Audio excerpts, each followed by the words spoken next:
सख्त बारिश में खुद को चादर में लपेटे नंगे पांव घर के सहन में खड़ी थी, जो बर्फ की मानी जम गए थे। मैं बार बार अपने पल्लू से नाक रगड़ती और बहते आंसुओं को रोकने की कोशिश में थी। मैं कमरे के दरवाजे पर इस उम्मीद पर कि उसे एक लम्हे को मेरा ख्याल नहीं था। इतनी देर में साथ वाले कमरे के दरवाजे पर आहट हुई और मेरी बूढ़ी सास खांसती हुई बाहर निकली। मुझे वहां खड़ा देखकर उन्होंने एक बार गौर से देखकर तसल्ली की और खांसती हुई मेरी तरफ आईं। मुझे वहां खड़े देखकर उन्होंने सवालिया नज़रों से देखा और मेरे नंगे पैरों को देखकर जैसे उनकी नज़र मेरे हाथों पर पड़ी तो फौरन मेरी कलाई पकड़कर मुझे मलामत करने लगी। वो तेज़ी से वो चूड़ियां मेरी कलाई से उतार रही थीं और साथ में उनकी आवाज़ से मेरे आंसू मज़ीद रफ्तार से बहने लगे थे। ये सब तब से हो रहा था जब से मैंने इस औरत से चूड़ियां लाकर पहनी थीं। उसके बाद से मेरे साथ कुछ अच्छा नहीं हो रहा था। कामरान ने भी इन्हीं चूड़ियों को देखकर मुझे नंगे पांव कमरे से बाहर खड़ा रहने का हुक्म दिया था और अब मेरी सास मेरी चूड़ियां पहनने पर मुझे मलामत कर रही थी। लेकिन अभी तो ये आगाज़ था। इसके बाद जो होने वाला था वो नाकाबिले बर्दाश्त था और ये सब उस औरत की वजह से हुआ था, जिससे सबके मना करने के बावजूद मैंने वो चूड़ियां ले ली थी, जो मेरी ज़िंदगी में हलचल मचा चुकी थी। मेरा नाम राशिदा है। मैं एक राजपूत घराने से ताल्लुक़ रखती हूँ, यहाँ पर कई पाबंदियों के ज़ेरे असर रहना पड़ता है। ख़ास तौर पर लड़की के लिए हर कदम देखभाल के उठाना होता है। हमारे ख़ानदान में भी ऐसे ही कई असूल थे। ख़ास तौर पर लड़कियों को सख्त निगरानी में रखा जाता था। इन पाबंदियों में रहने की वजह से मैं बहुत ज़िद चा गई थी। मैं भी बाकी हम उम्र लड़कियों की तरह रहना चाहती थी कि मुझे भी आज़ादी मिले। इस बात पर एक बार घर में ऐसा कोहराम आया कि उसके बाद मेरी ज़ुबान पर मनु मट्टी पड़ गई। उसके बाद से घर वालों की हाँ में हाँ मारनी शुरू कर दी। अब्बा इंतहाई सख्त थे। वो तो इस हक में भी ना थे कि लड़की बाजार तक जाए, मगर मैं फिर भी अम्मा के तरले मिन्नतें करके उनके साथ बाजार चली जाती। मगर जाने से पहले मुझे अपना बुर्का उड़ा दिया जाता कि जिसके सुराखों से नज़र भी मुश्किल से आता था। मैं सारे बाजार में बस अपने बुर्के को ही संभालती फिरती, जो कभी किसी जगह पर अड़ जाता, कभी किसी, और कई बार तो मैं गिरते गिरते ही बची थी। मगर फिर भी इतने जतन करने के बाद जब मैं घर आती तो बहुत खुश होती। नए नए लोगों को देखना, उनकी बातें सुनना मुझे बहुत पसंद था। घर की चार दीवारी के बाहर की दुनिया मुझे जन्नत लगती थी।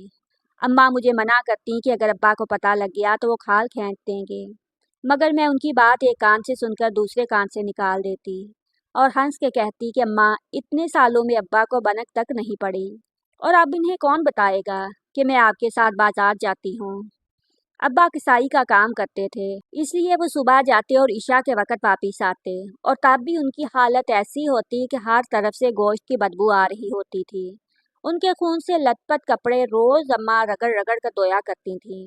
मुझे अब्बा का ये काम सख्त नापसंद था और कई बार मैंने अम्मा को भी ये बात की जब वो नलके के सामने बैठी अब्बा के कपड़े धो रही होती थीं और कपड़ों को रगड़ रगड़ कर उनके हाथ घिस जाते थे।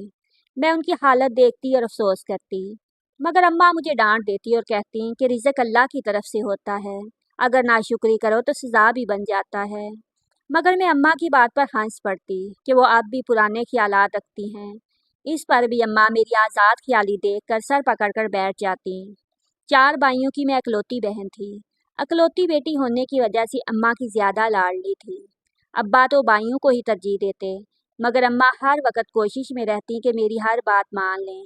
वो कहती थी कि बेटियां तो पराया धन होती हैं, और मैं उनको इन्हीं बातों पर इमोशनल ब्लैकमेल करके सारी ज़िद्दें मना लेती थी, जिससे अब्बा और भाई बेखबर रहते थे। खैर, वक्त ऐसे ही गुजरता जा रहा था। जैसे ही मैंने एफए का इम्तिहान किया और आगे पढ़ने की ख्वाहिश का इजहार किया, अम्मा ने डांट डिपट कर खामोश करवा दिया। मगर मैं जानती थी कि अब तक अगर मैं जिद करके एफए तक पढ़ चुकी हूँ तो आगे भी हो जाएगा। जैसे ही मैंने ये बात उनके ज़रिए अब्बा को पहुँचाई कि पढ़ना चाहती है, तब अब्बा ने हाथ में पकड़ा पानी का गिलास ज़मीन पर दे मारा और माँ पर चीखना चिल्लाना शुरू कर हो गया। अब्बा की गरजदार आवाज़ सुनकर सुकड़ कर बैठ गई, मगर अब्बा के हलक से अब नवाला कहाँ उतरना था।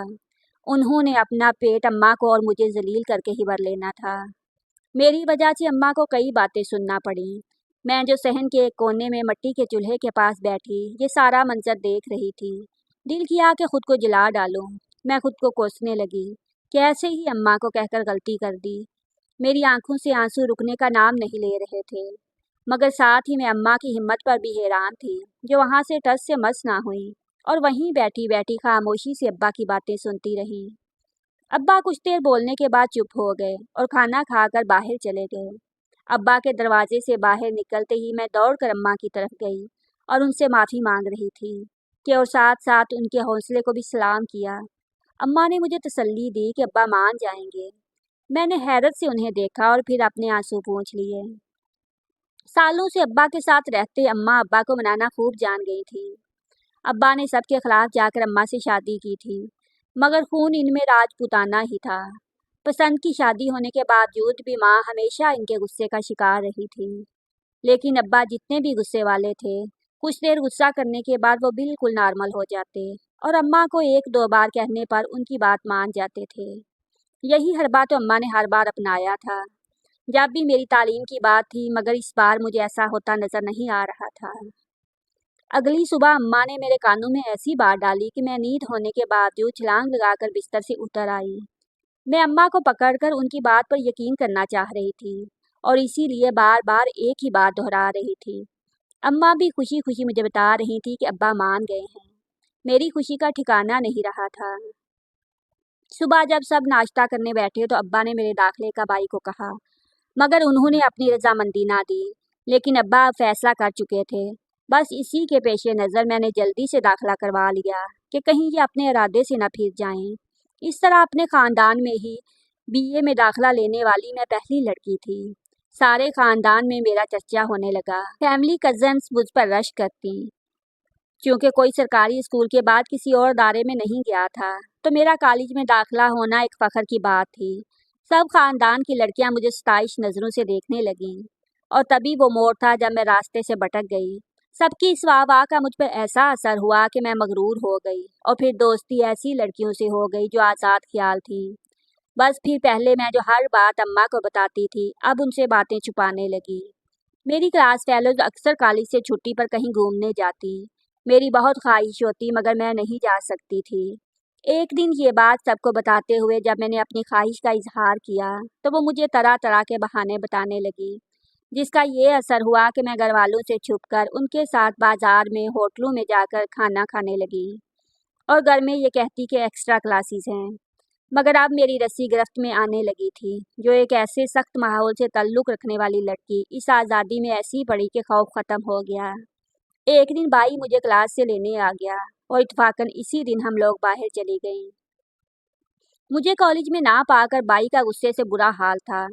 दूसरी तरफ मैं लड़कियों के साथ हल्ला गुल्ला करके खुशी खुशी वापस आई, मगर सहन में दाखिल होते ही सामने बैठे चारों बाइयों और अब्बा को देखकर मेरे पाँव वहीं थम गए। अम्मा एक कोने में खामोश खड़ी थीं।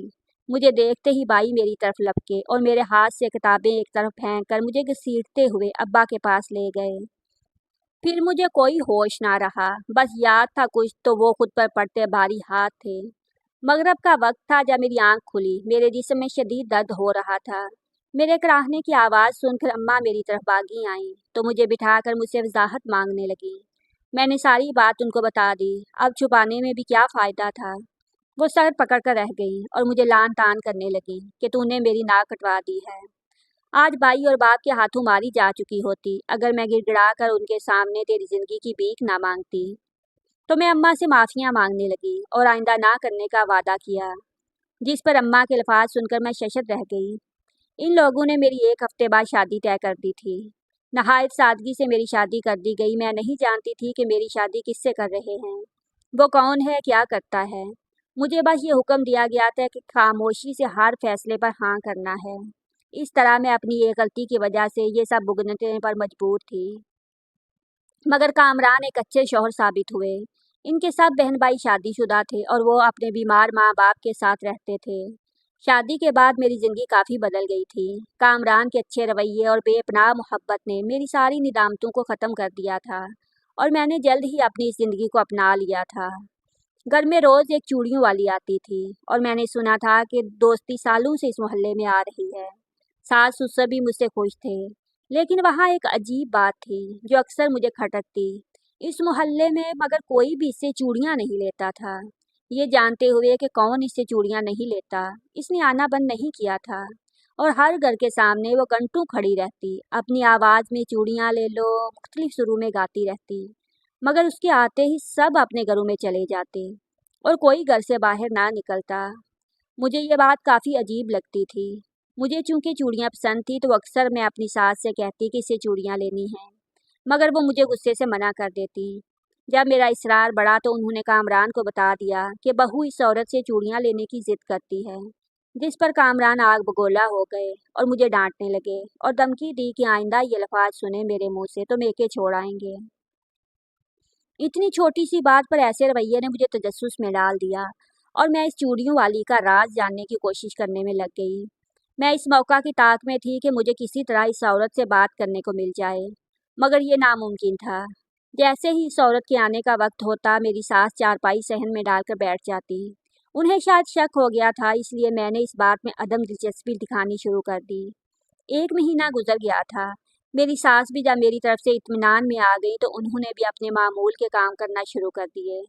سردیاں شروع ہو چکی تھی اور سارا دن سخت دھند پڑی رہتی تھی۔ میرے ساس اور سسر کمرے میں رضائی میں ہی رہتے، کھانا وغیرہ بھی وہیں کھاتے۔ چونکہ دونوں بیمار تھے اس لیے ذرا سی دیر سردی میں نکلنے سے ہی وہ بیمار ہو جاتے۔ کامران نے انہیں سختی سے منع کیا کہ وہ بالکل باہر نہیں آئیں گے۔ میں کام سے فارغ ہو کر بھی ان کے پاس چلی جاتی، ورنہ اپنے کمرے میں بیٹھی رہتی۔ ایک دن ایسے ہی بیٹھے بیٹھے اس چوڑیوں والی کی آواز میرے کانوں میں پڑی تو میں بنا سوچے دروازے پر چلی گئی اور تھوڑا سا دروازہ کھول کر باہر جھانکنے لگی۔ اس عورت کی نظر پڑی مجھ پر تو فوراً اسے دروازے کے قریب آئی۔ میں نے دروازہ بند کرنے کی کوشش کی، مگر اس نے دروازے میں ہاتھ رکھ دیا اور التجا کرنے لگی کہ اس کی بات سنو۔ اس کے چہرے پر چھائی بے چارگی دیکھ کر میں نے اس کی بات سننا مناسب سمجھا، مگر وہ بنا کچھ کہے مجھے چند چوڑیاں پہنائے اور خوشی خوشی چلی گئی۔ میں نے وہ چوڑیاں پکڑی اور کمرے میں آ گئی۔ وہ عجیب سی تھی، جن میں ایک مخصوص سا ڈیزائن تھا۔ میں نے وہ دراز میں رکھ دی اور کام میں مشغول ہو گئی۔ اس دن کے بعد سے وہ عورت کبھی نظر نہ آئی اور نہ ہی اس کی آواز آئی۔ میری ساس کو تشویش ہوئی اور مجھ سے پوچھنے لگی کہ کہیں میں اس عورت سے تو نہیں ملی، مگر میں نے انکار کر دیا کیونکہ میں ان کے رویے سے خوفزدہ تھی۔ کئی دن گزرنے کے بعد ایک دن میں نے وہ چوڑیاں پہن لی، مگر اس رات کامران کی نظر ان چوڑیوں پر پڑی تو بنا کچھ کہے انہوں نے مجھے کمرے سے ننگے پاؤں باہر نکال دیا۔ میری ساس مجھے ایسی سردی میں ٹھٹرتا دیکھ کر ماجرا سمجھ گئی اور میرے ہاتھ سے چوڑیاں اتار کر مجھے دکھانے لگی۔ روشنی میں کرتے ہی ان چوڑیوں کے اوپر بنا ڈیزائن ایک نسخے جیسا نظر آنے لگا، جیسے کوئی عبارت لکھی ہو۔ میری آنکھیں پھٹی کی پھٹی رہ گئی۔ اتنی دیر میں کامران آ گئے اور اب میری ساس اور کامران دونوں میری عقل پر ماتم کرنے لگے کہ منع کرنے کے باوجود میں نے اس عورت سے چوڑیاں لی جو چوڑیوں پر تعویذ لکھ کے دیتی ہے، جس کی وجہ سے کئی گھروں کو وہ برباد کر چکی ہے۔ اس لیے لوگ اس سے دور بھاگتے، مگر میں نے خود ہی آفت کو گھر پر دعوت دے دی تھی۔ میری ساس نے کامران کو سمجھایا اور نادانی میں کی گئی میری غلطی کو معاف کرنے کا کہا اور ان چوڑیوں کو کہیں دور پھینکنے کو کہا۔ کامران اس وقت موٹر سائیکل پر جا کر وہ چوڑیاں کہیں پھینک آئے۔ اس کے بعد کئی دن کامران نے مجھ سے صحیح سے بات نہ کی، مگر جلد ہی میں نے انہیں منا لیا اور دوبارہ ہماری ایک خوشحال زندگی کا آغاز ہو گیا۔ مزید اچھی ویڈیوز کے لیے ہمارے چینل کو سبسکرائب کیجیے۔ شکریہ۔